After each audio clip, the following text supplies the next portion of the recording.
Welcome to Confidence is Currency, Seamer. I'm really honored to have you on the podcast today. And I'm so excited for all the people that are going to learn how you, as a mom of two, build your copywriting empire Thank you so online. much for having me, Nana. Such a pleasure to be here. You call yourself a conversationalist and storytelling expert. What does it actually mean for you in practice? It's about, I really believe that storytelling is a very powerful tool in marketing and it's very seldom used. Like a lot of businesses and content creators are missing it, or even if they're using it, they're just collecting stories, but they're still they're missing that the bit of magic, what I call, and how to make it so relatable to your audience that they see themselves in that story. And so far, whenever I've written stories for my clients and you've created so a conversion story is a story that takes you from where you began and to where you are right now. And that's where you always wanted to be. And it's called conversion because it helps you sell your products and services to your target audience using a story that is so close to your heart, which talks about your struggles, which talks about your internal fears, which talks about how you came off the hill of that internal fear and how you created, for me, like copywriting as a freelance copywriter. How did I came on this side of the journey and how I use that powerful story to get in clients for my own business or help other clients sell their, whether it's a 5K coaching program, whether it's a 3K coaching program, or it's an e-commerce brand that is targeting women in fashion or anything. So what is their real story? And there's so many amazing examples of brands that do so good with storytelling to connect with their audience. And I think the biggest example is Nike. And that emotion that is connected with just do it is just so powerful that everybody from a kid to an adult so relate to that one hook or one tagline that they carry. Yeah, I 100% agree. Like, that's a great example because Nike is so extremely powerful and strong with it's just three words. So the entire story that's connected to that it's magical. And then I wonder, what was like the first time your words really changed someone's behavior for a client, and what did that result into? Let me begin with my own business because I feel that's the best way for me to give examples. And then from there, I'll go to the client who I really helped with just one email, how she closed the client. And that's a story that you and I share where I'm a mom of two with my youngest being just 6 months. And I just want to come on Instagram and just start posting carousels. I'm an introvert, so I did have the mind space to make reels. And I just started writing and creating some carousels, and there you were in my DM saying, "Hey Simmer, I have a holistic wellness client. Can you please write the same kind of carousels for her as as you're writing for yourself?" And so that was the biggest moment for me to believe that it's just not a dream to be a writer, but it's something that I can do for other people and for their businesses as well. So that was probably the biggest turning Yeah. point that made me feel like this can be a reality. And then I think the joy that I get, and it was with one of my clients, an online coaching client, and she was sending cold email to her target audience and, somebody that she really wanted to work with, her dream client. And we sat together and did an audit of her emails. And what I saw was that she's using credentials. It's very polished, but it's forgettable, it might not even be getting open in the inbox. So we just, flip the script, as I call it. And we began with, one of the biggest pain points that, her prospect client is experiencing at the moment. And that the hook of the email and the subject line was so memorable that she got a reply in 2 hours and saying that it truly felt like this email was written for her. It's how, that was another huge bump for me to believe that I can really do this. And it's something that I understand. And also I get so much joy in writing and writing for business owners and writing for people and moving the needle forward just by using words. So yeah, it really feels good when that happens. I remember because we worked together, of course, back in the day when I did social media marketing. And I remember your profile stood out to me so much because you used a lot of text, and I actually didn't read anything online. But your carousels, were so hooking. And I noticed myself really like actually reading them, which was like, it's like a big thing. But I must say that I also learned so much from you and the way you tell stories. It is with so much patience and love, and it really captivates your attention. And that was the thing that stood out to me most, actually. I'm actually wondering, what is the one thing you had to learn to take your writing to another level?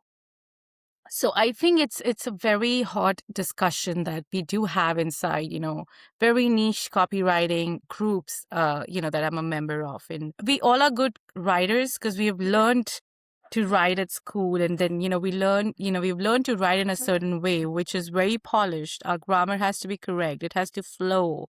The aesthetics are so important. But when you write for selling to an audience, what's the truth is that it's the exact opposite of that. I think there's a difference between being a good writer and then being a good communicator.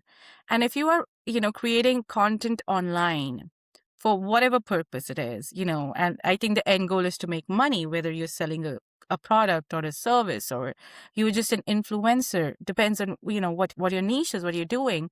You have to be an effective communicator. So that's the difference between just knowing to write well and then to knowing to write for other people, for your target audience. And what comes in here is consumer psychology and a lot of market research. So my rule is very simple, that I do 80% market research and 20% writing. So if I'm writing for myself, I know what my audience is, what keeps them up at night, what's not getting them the sales that they want. If I'm writing for my clients, it's the same, who is their target audience? What is their niche? How do they talk? What is keeping them up at night? What are those pain points what is the one pain point that needs to be solved today with the post that I'm creating on Instagram or on LinkedIn or the email that I'm sending? And I think that's the switch that we need to make when we are creating content, that we're not just writing fancy words, but we are writing the words that, my target audience uses every single day. What is it that is keeping them up, and what is it that they want to achieve today? So when you know and when you understand your audience so well, and I feel I also believe in having a lot of communication. So I do go into people's DMs and I do have a chat with them. That's only how what they're looking for. Otherwise, you're just throwing spaghetti on the wall and then be like, okay, well, is it going to stick, and why is it not sticking? So I think that's the difference between just writing posts or just creating reels to then creating content that truly your audiences feels like, that's for me. Nana's just talking to me today. So that's the switch between being just a good communicator, being a good writer, or are you a good communicator? Yeah, I think that's 100% true. And what you say is so. But then I wonder, so many people, they spend so many hours on creating content and they get extremely ignored. For them, it's basically throwing spaghetti at the wall. What is it that they're doing wrong? I think there's a big misconception that a lot of creators have, that we need to create content 7 days a week and we have to post on Instagram 3 times a day. And so they get into this rut of like just creating reels or just creating content just for the sake of putting it out there, which only works for a little while. But when you have to grow, or you have to grow your audience, or you need to get to the next level, then what really works is writing one post, but that post should truly, truly, truly be for your audience. And that takes work, and that also takes in a lot more of understanding of your market. I also feel that a lot of creators, they lack having like your own unique selling point, which is so missed by so many of us. How do I stand out in this huge sea of creators? Or, what is it about me or my brand that would really click with my audience? Having a unique selling point, I think, is so important right now, because there's so many of us out there constantly posting on Instagram, constantly writing on LinkedIn, constantly writing emails. But truly, people who have their unique brand voice or have a unique selling point are the people who get those viral views or viral videos, or get all those eyeballs, and not just eyeballs, and people that are so interested for your next content. And it's like a cycle of so many good valued content put out there that eventually leads to that one viral video going out. or that carousel that people can't get over. And then the CTA, which just leads, your DMs are like full of, people wanting to work with you or wanting your product. So what I would say is that the frustration comes when you are just churning content. And so pause over there and then try to figure out what is so unique about you and your brand that you can stand out and position yourself, against your competitors, against whoever, is in your niche. I think that really works. Yeah, that's a very good point. And you touched upon it already a little bit because you said people post like 3 times a day to grow, but creating high value posts that really connects with your niche is more important. Is there something else that creators think they need to do in order to grow or connect, but really doesn't matter? I think emotional resonance, I think storytelling is what comes really in here, where you can tell stories, but not the stories that you want to tell, but the stories that your audience wants to hear from you. And then again, go back to market research. And I go back to having those conversations with your exact audience in your DMs. I do this with my clients where I give them like a template, DM template, and they go in and they ask those pain points or ask those questions to their. And you would be surprised, Nana, that people want to talk about their pain points to you. They are looking for constant solution. And then when you have that gold of information, it's so easy to go and create content. And then it's like, oh my God, that post is just written for me. Instead of just kind of just using your intuition, using your kind of gut and say, okay, so this is the post that's going out today. Flip the script and go into people's DMs, chat with your audience, research other, competitors in your niche, see what's working, go into their content, go into their comments, see what their audience, who are actually your audience as well, is writing over there. What is it that they are doing so different? And then find the gap. That, okay, so this is what they are doing, but this is my USP, and this is what I'm going to be going after in the content. I think that's what really helpful. Mhm. Then I wonder, would it be possible for someone to deeply know their audience, but then still completely fail to make a connection with them? Yeah, I worked e-commerce brand, some time ago, and we went into their emails, and what I saw when we did like our onboarding and all, that they had a very clear demographic of who their audience is. Women who love fashion, women who love, premium basics. They knew that they are women between 25 and 35.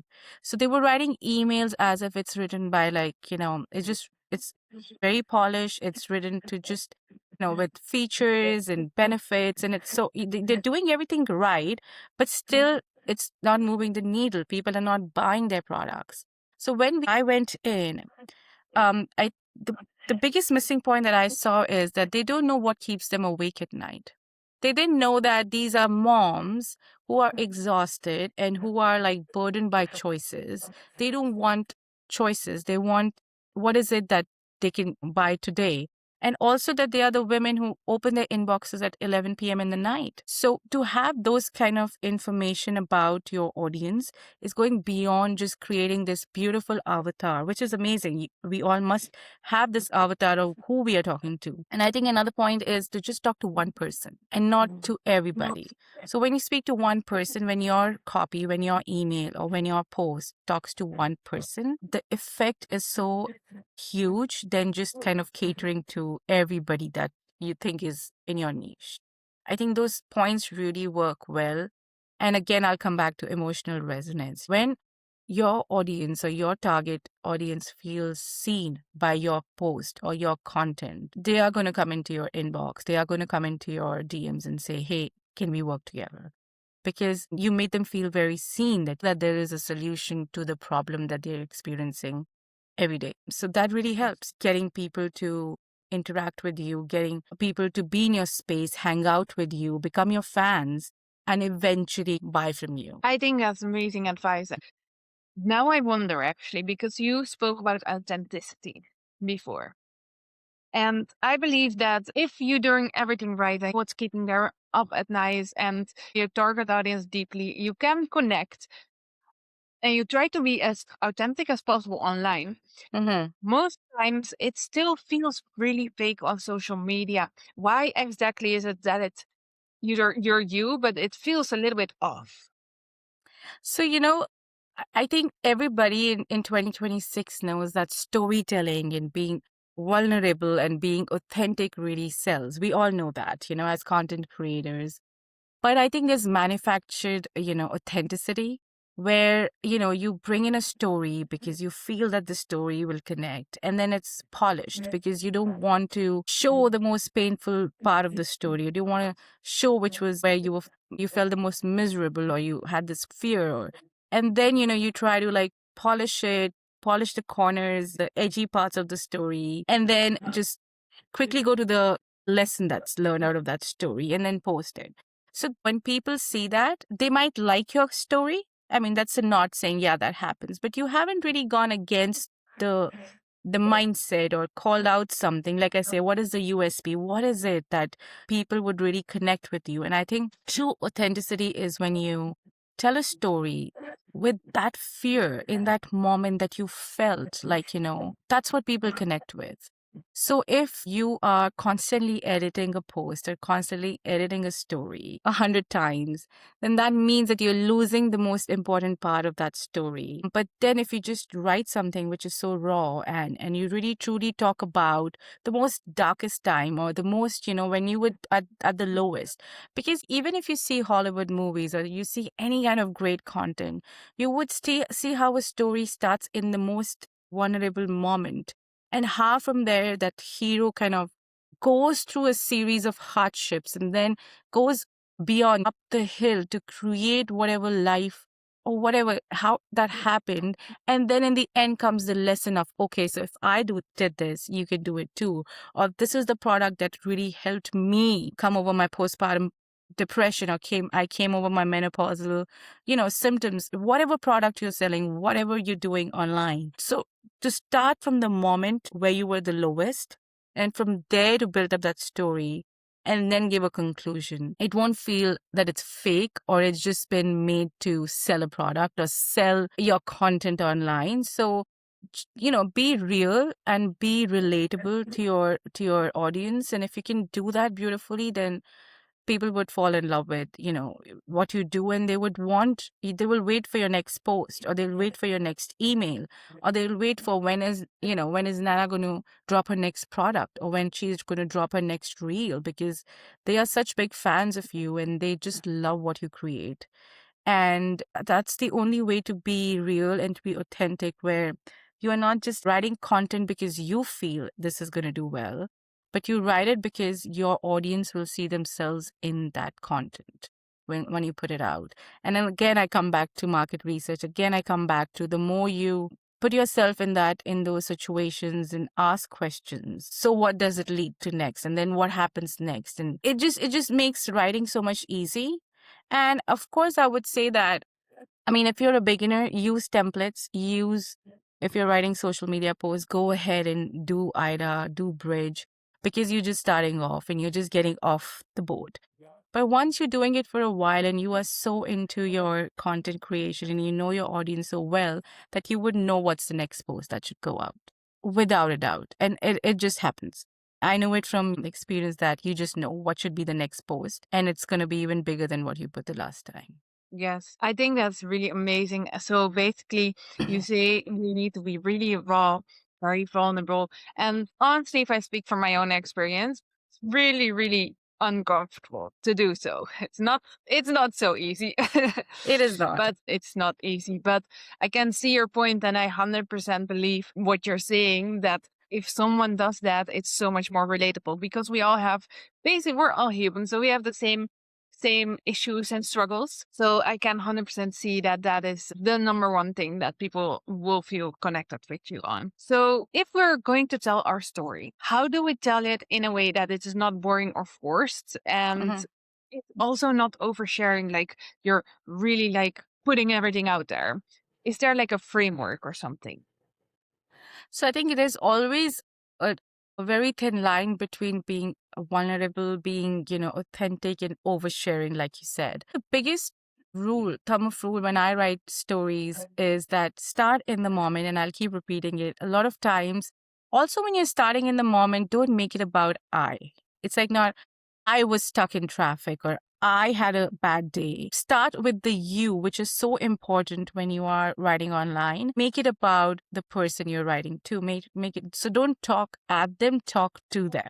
So don't ever start with my problem or I. Start with you. Have you ever been stuck in the elevator? And that feeling of being so scared to be stuck and so claustrophobic, make it about them, make it so sensory. It's a lived moment that I'm sure so many of us have, so it's so relatable that the minute you say you and have you ever been stuck in an, everybody is like, that's me, I have been stuck in an elevator, instead of saying, and it sounds so mundane when you say, I was stuck in an elevator today. You've just lost your audience right there. I think that's such an important thing that I see online a lot of people doing. And then just start from the moment and then build on it. And of course, there's so much that has happened in our life. Not you can't like put 10 years of experience in that conversion story, which I call, which really is the story of your business that helps you sell every single time you tell that story. So start in that moment. And I do have an exercise I do with my clients where, it's called a conversion story playbook. Write down as many stories as you can in a document. Collect your stories, whether it's your childhood, whether it's your, even I say middle school, high school, wherever the memories start, 3 and above. And then sit with that document and see, okay, so what was that breaking point for me when I knew that I have to make this switch in my life, right? And then you'll know that's the moment you want to always talk about. The moment, add sensory language into it. How were you feeling in that moment? Like I wrote a conversion story for a client where I start with that I was sitting in the car crying, and that hook resonated with so many people in her audience that there's not even a single person who's not sat in their car and cried their heart out because something really bad happened, right? So start in the moment. Tears are coming down, or you were shaking, or you were like full of fear, or whatever that moment and whatever that feeling is. And then from there, what happened next? Then comes in the backdrop of the story. Why were you in that situation? And then how did you overcome? What was the next step you took to overcome that situation? And then link it to what you do today. So I always say this to everybody that I coach also, that your story, no matter which story you tell, has to come to now what you're doing in your life and why you are doing this in your life. Now, there's so many people who see, okay, if Nana is doing this and if she can do this and she can come from being this to now being such a confident and strong, I can be that too. And I'm speaking to you because your niche is like networking and how confidently to go in there and talk to people and how that's what you teach people. So where did you begin and what was the turning point and where did you want to make that switch? And of course, there's so much that has happened. But if you create this document and put down the most important stories or incidents that have happened, and then you can say, okay, can I say that in 5 minutes now? You write like a 3,000 word story and then you cut it down to 200 words and then say, okay, if I have to go into a networking event and start with my story, because that's how you get attention, not by saying I'm a copywriter. You get attention by saying, hey, what? And then people are suddenly so interested in you and what you do. So how can you say that in the next 2 minutes to somebody at a networking event? Or if I'm getting on a call with a client, and how can I say that to them in those 2 minutes that I have to grab their attention and get them really interested in working with me? So just go write your stories and then sit with them and see what is the graph, and then write it and then edit it. And then can you say this in 2 minutes? And there you'll have your conversion story to tell anybody for as long as you want to tell. And trust me, it works so beautifully that people are so interested in you the moment you tell them that you were so vulnerable. And now look, here I am, and this is what I do, and I'm so passionate about doing this that they want to hear more of, who you are and why you do what you do. Mhm. Yes, I 100% agree because I go to network events.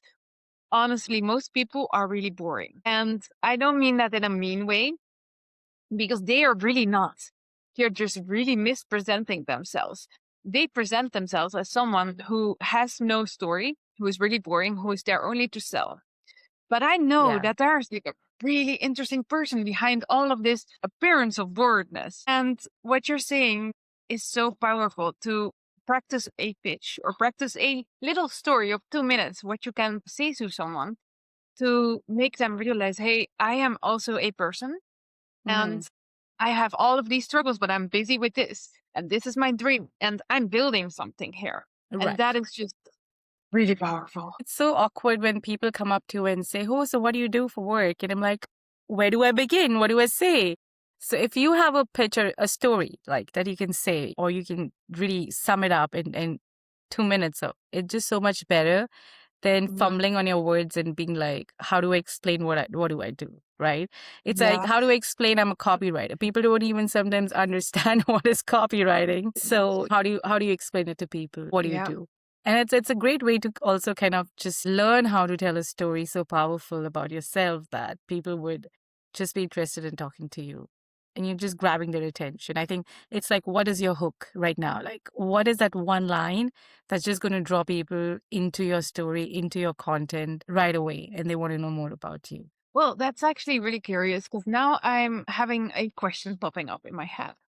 Because what if someone is super, super has a big story, amazing story, but this person is like a huge overthinker Hmm. and writes down the story is maybe half a diary long. How does this person crop it into a 2 minutes elevator pitch, basically? Yeah. You don't have to start what happened 10 years ago. And also, so there is one thing which is called a conversion story. It's the conversion story is where you have a core premise. And this is what led me to be a copywriter today. So that's my conversion story, which brings me to what I do today. But there are many origin stories that you can be telling and talking about and using in your sales pitch because the best way to sell anything is by just telling a story. Trust me on that.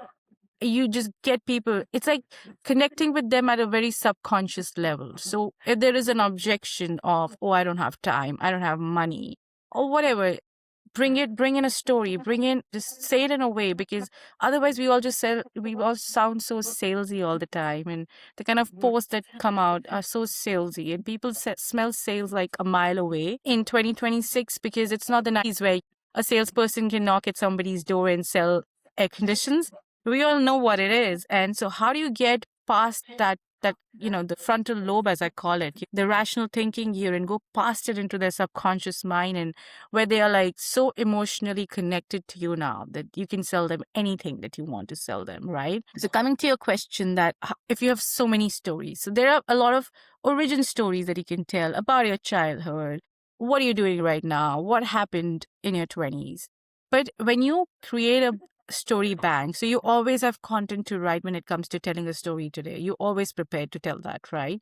And then in that, you have to find that one moment that changed the trajectory of your life. Say, if I was working in public relations and I was so miserable doing that, and I knew that that's not my cup of tea, this is not something that I enjoy, and I am a creative person, so how do I bring that creativity to life? What do I do? And the journey from there to understand copywriting, to understand marketing, the fun that I have doing this for myself, that journey, and then to talk about that journey in a very short second, and then coming back to what you are doing today and how you got there. And that's how I began this podcast with you, where I said I was a mom of two, 3 years ago, 4 years ago, with my 6 month old, when I'm up at nights breastfeeding, and all I want to do is just open my laptop and write carousels. And there is Nana, who finds me on Instagram, finds my carousels and says, "Hey, Summer, can you do that for a client of mine?" That's my story. So if you know how to use stories, then it just gets so much easier to have conversations. You can pick up one story and bring it out and say and start a conversation. And there are people who do that, and you enjoy them so much over somebody who would say something which just feels so random, or somebody who's writing something and really writing with their heart, but it just doesn't land. And you wonder, why doesn't it land? Like, I've spent 6 hours making this reel, and why didn't it land? So those are the pain points of a lot of creators, I feel. I was there too. I was there too, where I would just see, oh, this person is writing like this. I should write like this because it's selling. But when I would write that, it does not sell on my Instagram. Or so that's when you kind of figure out what is your USP, what is your story, what is it that would really connect to your people, and also who are your audience. Don't go after everybody, but just find your true audience. Who is that one person that would really connect with my post today? It really works for you. Sit down with it, create a graph of where it really was a turning point, and from there write it down and then cut it to, can you say this in 2 minutes? That's how I would approach this. There's so many people that do research, right? And then they Hmm. look at other people's profile in the same niche and they go viral and they're like, I'm going to create the exact same posts or alter the text a little bit or put their own images on it. And then they basically copy paste. And now you see on social media so much the same content. How do you recommend that? Because then they go viral, but will it actually work or is that not really the way to go? So it just depends on what your end goal is. Is your end goal to go viral? Or is your end goal to sell a product consistently? Is your end goal to have 500 or people following you, but that 500 is such a close community of yours that whenever you show up, they show up for you. So it just depends what your goal is. But at the same time, I don't know. I mean, I don't have a formula for viral posts, and I don't think so that really helps you sell anything online. It's a vanity metric that a lot of people use to feel good. But then after a while, when if one reel has gone viral, but the others are not doing the same thing, then it was it gets frustrating. It's like, how do I do this? I just saw an ad on Instagram just I think last night where this ad is like, and the hook is like, we made a viral video that has this much views and this is our following. And if you want that formula from us, and then click over here, and it's just for like 29 or whatever. But the point is that that's their audience. Probably they're targeting people who want to just create viral reels, and that's perfectly fine if that's your goal. If that's your goal, it's perfectly fine. But if it just depends on what your goal is. But at the same time, coming to your question, Nana, is that can you just copy paste? It's redundant. It's mundane. And also you don't understand that the reel that's going viral, it's probably just talking to that audience that is resonating with that reel. Your audience is very different than that audience. Your brand voice is very different than the audience that's catering to that viral reel. So just copy pasting is not the right idea. I would say that when you go and you are researching, looking around, and you like an idea, use it. Of course, use it, but make it yours. Now, that's where the trick is. Make it yours. Make it about your brand. How can you say this as Nana, which is going to be so different than how can I say it as Simar? And that's what differentiates the two of us is our personalities, the way we talk, and the way our audience is going to resonate with that content. So of course you can pick up a story, or of course you can pick up an idea, but then you have to make it. And do formulas work? Yes, of course you can try, especially when you are like testing your audience, testing, and it's all about testing. If you don't test your content, you would never know what works for your audience. Do use frameworks, but then it'll happen that so well what kind of content really works for you. Then that, and it kind of, you also internalize it, that what is the hook for this. And it's amazing that sometimes your audience just reacts to that one hook, and you can write it in so many different ways and so many different, occasions, and you always get the response that you want. So I always encourage that test your formulas, test your frameworks, but don't stick to it. Take liberty of being, you know, free with your content as well. Yeah, I think that's really, really good advice because I heard someone once also say that the more you scroll or browse on other people's profile, the more you're getting influenced, which also takes away your own personality a little bit and your own authenticity. Because if you keep copying, who are you at the end of the day? And I find that really interesting as well. Yeah, you don't want to be a part of the herd. You want to be, the one that stands out from the herd. And, you find your own audience. And there are so many people out there who want to, buy, or who want to be, in your space, or in your case, learn how to network. There's so many people out there who would want to love to know how to get to a networking event, how to be themselves, how to, have a good conversation, and also how to learn what's the end goal of networking. Like, I just went to a sports networking event here in New York City, and what is the end goal? Is it to just go and have a good time, or just create connections,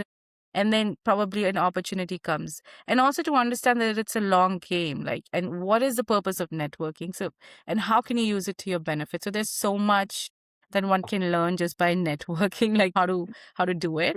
And for introverts, how to approach it. Extroverts, I mean, there's so much that one can learn from it. And I actually wonder, because if someone's listening right now and they are like, okay, I have this amazing story, it's in my Instagram drafts, but I'm scared to death to actually post it. Mhm. What would you tell them? If it's a story that you're not comfortable with, then don't share it, honestly. I have some clients who are very easy to be to share their most painful stories, but then I have also clients who don't resonate that much with bringing their stories to me, and so you have to find that balance. But if you are just editing, that means that's not the story probably you want to tell. Something that you've written and then you can just kind of edit it a couple of times and just post it. I also feel don't overthink it, because I think that's just a killer for writing good content when you overthink it too much. But absolutely, you should be comfortable telling it, and always keep in mind that it's your story. For you, you think that it's your story, but it's actually your audience's story. They see themselves in your story. That's a story worth telling, because we all are human beings, and psychology is such a thing that everybody, no matter where in the world they are from or where they're consuming this podcast, there'll be so many pain points that they feel right now when we share our stories. And those are universal pain points. Somebody's had a tough childhood, somebody's struggled in their life at some point, and how they overcame that struggle and what they went through to do that. I think those are universal pain points, but always be very comfortable with sharing. Don't overshare. And of doing this, that a story can be told in many, many posts. So don't kind of just stretch it. You can also create a lot of intrigue by telling first half of the story, if you're doing like a series or something, or pick up the chunk that you really think will resonate. Coming back to your question, that if it's sitting in the inbox and they don't want to share, then don't share. That's the rule of thumb, because then probably you're not ready to share it. Don't force it. Look for another story that you think that you're comfortable sharing at the moment with your audience. Yeah. Okay. Very good advice. And coming back to the fact that you're a mom of two and you started out juggling basically everything. You have this dream. If there's if there are any moms listening right now and they want to be like a copywriter or storyteller or content creator and the exact same as you when you just started, they have their kids and they're like, oh, where do I get the time from? I don't even know what to do right now. Do you have some tools you could help them with since you've already walked the path? I think consume a lot of like content online. There's a lot of free stuff that you can start with. When the kids are very small, you don't have much time, probably 30 minutes, probably an hour could also be a luxury at that time. So just start. This is what I did. I just started consuming content. But I did have a background in writing, a master's in journalism. I was working as a public relation professional. So writing was something that I was doing. But my challenge was that I don't want to do that kind of writing. I want to be a copy. I want to write persuasive copy. I want to write words that can help people sell, or get them their desired results. And that's something that really I liked. I love that, doing that. So start consuming content, start following people that you really like. There are a lot of mentors out there who teach copywriting. And there's a lot of free stuff before you even think of investing in a copywriting course, or, putting in that kind of money. And then start practicing. Write. We are writers. So the more you write and write that's what I did. I started writing for my own business because that's all I could do. And I love doing this so much. I was like, nobody wants me to write your emails. I write my own emails. Nobody wants me to write those posts. I'll do it for myself. And then when you put yourself out there, there's somebody sitting somewhere in the world, somebody lurking on your Instagram who probably just would resonate with that story that you just shared as a mom, would resonate with what you offer, and would just want to hire you to write for them. And that's my story, that you hired me to write for your clients. So just consume and write as much as you can, and write for your own self first. Now, I wonder for business owners that are saying, okay, that's all cool and I understand, I'm sharing my story, but honestly, I don't have the time and I don't want to. Like, what is really the results a copywriter are going to get for them? Because if they're unsure if they want to work with someone, what results can they expect, basically? So, this happens with a lot of people that I work, and what happens is that they've tried everything. They have learned copywriting, they learned social media. They are very good at what they do. And then they have to spend time doing something that they're trying very hard to do, but it's not getting them results. So when I come in, say, to help them, I bring in my experience as a marketer, I bring in my experience and I know how to create a sales funnel for them, where to begin, how to write those posts. So my thumb rule is that when I do my onboarding with them, I have a brand voice questionnaire where I try to get everything about their business. I observe how they talk, I observe how they conduct themselves, so that when I write for them, it sounds like I'm writing for Nana. It would not sound like it's semi writing that post. And to get there, it takes practice, a lot of practice and time. But when it happens, I write for like a business where I have, two different kind of personalities. They are business partners. So when I write for the two people, I'm writing not alike, but their own brand voice, their personality, their background of, where do they come from. So that's really important.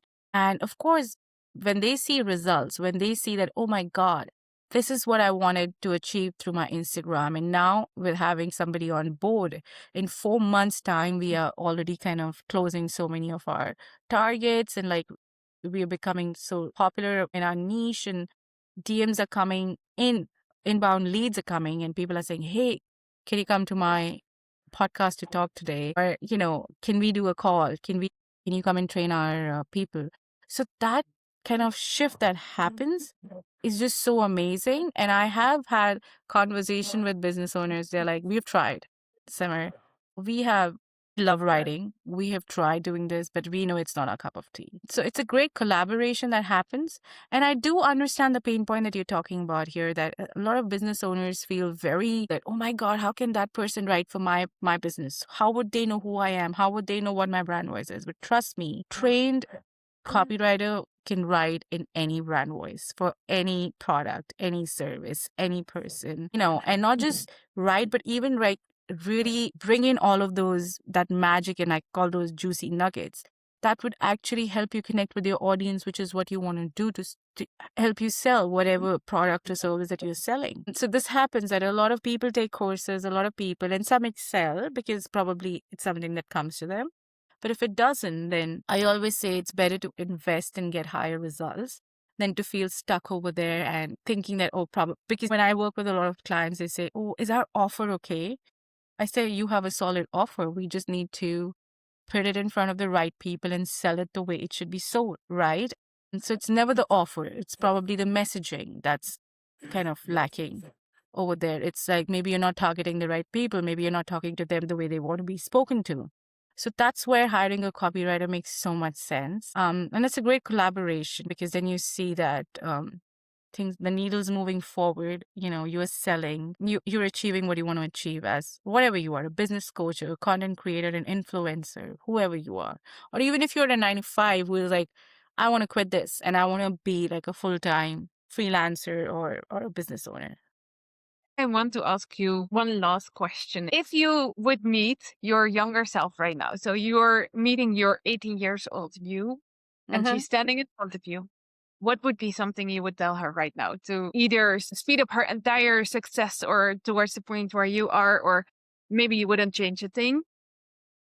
I think, it's a journey, and you get where you get by going through all of those hurdles. So I don't know. I mean, I can't change anything because I've been the ambitious person always, but I also know that I had to go through all of those. If I hadn't got into PR and hated it so much and be like, this is not what I want to do. And then I spent a few years just coaching tennis because that's another passion that I have. And I wanted to.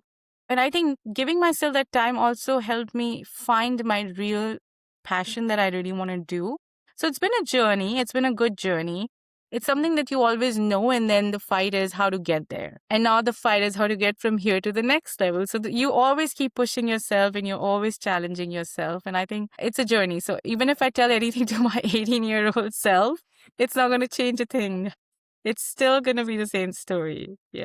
I actually, because that is who you are and that is your hero story. And I Yeah. absolutely love that you wouldn't change a thing because that is the best thing ever. So you would never have the regret at the end of your life, No. what so many people sometimes have.